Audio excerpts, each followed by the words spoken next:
What was your favourite live venue? Yeah, let's try. I don't know. I loved them all. I mean, because it's to me. I mean, I'm sitting at the back. I don't take any notice of what's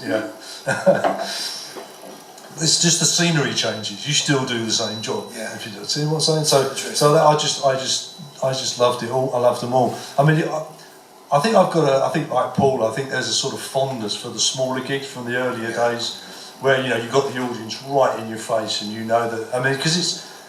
It is certainly a lot more exciting like that. The Nashville, the Red Cow places. Yeah, that's exactly, yeah. And especially when we went on that first UK tour around Britain, those sort of places.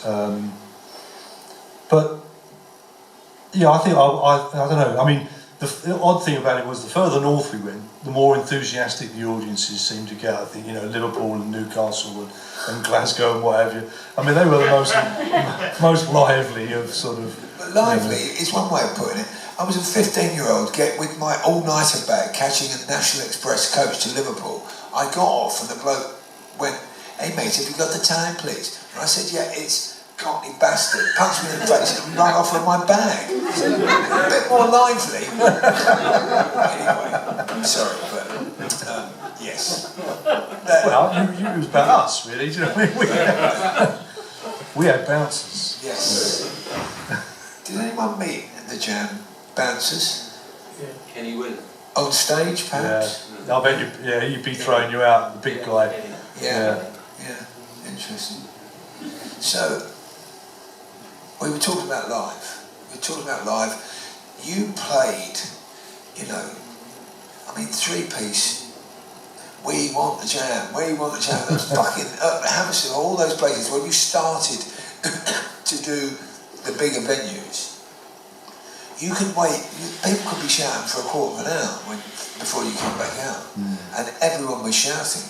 And the seats where we were in the seats, you spent a whole night trying to get to the front of the audience, which everyone did, and they didn't know how to stop it, and it was just incredible. I mean, you must have amazing memories. Oh yeah, absolutely. I mean, there were times when we couldn't get out of the venue afterwards. That sort of thing was happening. So it was a bit strange in that respect, because it didn't happen to us often, because we didn't have that, that them and us sort of thing going on really. But it was getting like that. I remember we came out of one gig, and Paul had one of his long scarves on that was round his neck, and somebody grabbed hold of one end of it, and somebody at the other side grabbed hold of the other end. They just wanted to pull the scarf off him, but it's like he's in the middle getting strangled, and they didn't even know that they were doing any harm. And they got Kenny there trying to sort of get this thing untangled from him, very near death. He's turning blue and all this.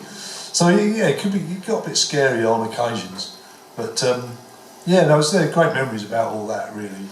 So what was it like when you had session musicians join you on stage, which didn't happen until the last year, really? Well, no, we could afford to do it. I mean, a lot of that was because we'd done that in the studio. We had brass players and keyboard players and backing vocals.